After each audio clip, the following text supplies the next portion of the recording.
একজন নতুন অতিথিকে পেয়েছি, যিনি মীনাক্ষীর সঙ্গে 50 দিন ছিলেন। আজকে খুব আনন্দের ব্যাপার, আজকে উনি এসছেন। ভাইয়ের সঙ্গে সবাইকে একবার আমরা আলাপ করাবো। তোমার নাম কি? আমার নাম অসীম মিশ্র। অসীম মিশ্র, তুমি কি মীনাক্ষীর সঙ্গে কতদিন হাঁটলে? 50 দিন। 50 দিন। তুমি কোথায় থাকো? আমার বাড়ি 6 নম্বর ওয়ার্ড হলদিয়া। 6 নম্বর হলদিয়া। তো তোমার অভিজ্ঞতা একটু আমাদের গ্রুপের সব বন্ধুদের কাছে একটু শেয়ার করো, কিরকম ভাবে? খুবই সুন্দর, মানে আমার লাইফে এই প্রথম অভিজ্ঞতা। আরো যে পদযাত্রা করেছি তার চেয়ে এটা ইম্পর্টেন্ট পদযাত্রা। শতপুষ্ট মানুষের সাড়া, সে সাড়া না নিজের চোখে দেখলে বোঝা যাচ্ছে। খুব আনন্দিত, মানে আগামী দিনে আরো যদি এরকম প্রোগ্রাম হয়, আরো যুবকরা উৎসাহী হয়ে আরো এই জেলাকে হাঁটতে বাধ্য। সব জায়গায় এরকম সাদরে তোমাদের গ্রহণ করলো, কি মানে ভাষা নেই, বলার ভাষা নেই। মানে যেভাবে যে আমাদের আপ্যায়ন করেছে, আমাদের বলার ভাষা নেই। তোমাদের এই 50 দিনের পদযাত্রায় ব্রিগেড জনসমুদ্রে পরিণত হলো শুধুমাত্র ডিআইএফআই ডাকে।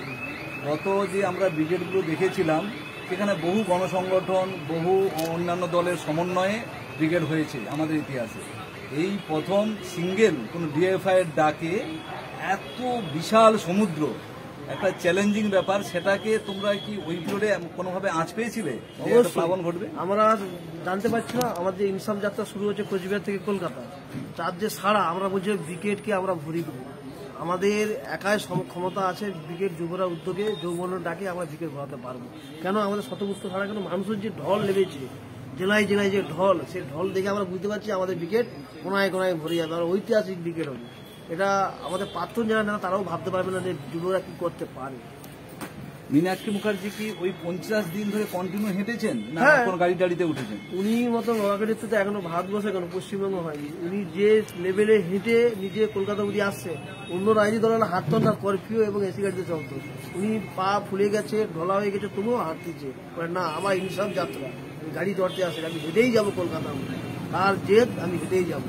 মানুষের ইনসাফ চাইতে এসেছি, হেঁটেই যাবো, গাড়ি থেকে চাপবো কেন? তাহলে তো আমরা অন্য রাজনীতি দলের মতন হয়ে যাবো। আর সেটাই তার অভিমুখ, হেঁটেই যাবো। মীনাক্ষীর মতো নেত্রীকে পেয়ে আপনি কি ভীষণ খুশি? অবশ্যই, আমি দীর্ঘদিনের সাথে আমার আলাপ পরিচিত। উনি যখন নন্দীগ্রামে প্রার্থী হয়েছিল, আমি ওর মানে কাউন্টিকে নিজের রিয়াসা, ওর সাথে বহুদিনের বন্ধুত্ব ভাব ছিল। খুব মানে একদম লড়াকু নেত্রী, মানে কাউকে ছেড়ে কথা বলেনি। মানে যত বড় মানে রাজনীতিবিদ হোক না কেন, যে হোক না কেন, ও কাউকে ছেড়ে কথা বলেনি। উচিত যোগ্য দেওয়ার চেয়ে আসবে। বাহ, খুব ভালো লাগলো। আমাদের বন্ধুদের কাছে কিছু ক্ষণিকের একটু মানে শেয়ার করলাম।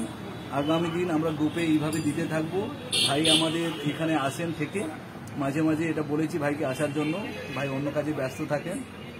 সবাইকে ধন্যবাদ।